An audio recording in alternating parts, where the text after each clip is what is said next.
Assalamualaikum warahmatullahi wabarakatuh, dimanapun para youtuber berada. Kali ini kita akan membahas manfaat daun bidara.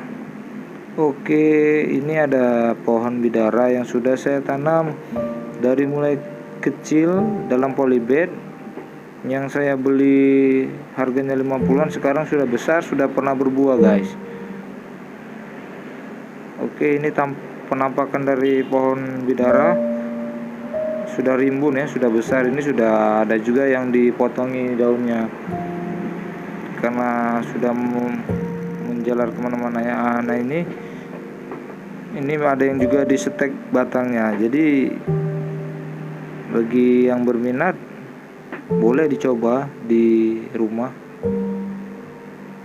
Dan manfaat bidara juga sangat banyak guys. Apabila Anda sakit-sakit yang berbau mistis gitu ya, untuk meruqyah diri menggunakan daun bidara.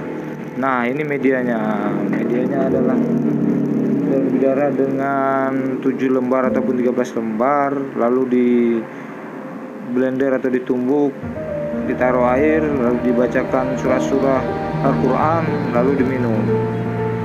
Semoga bermanfaat. Nah ini polybag yang sudah ditumbuhi daun bidara bibit ya, masih kecil banget. Nah ini dia bijinya. Buahnya juga apabila sudah masak bisa dimakan guys.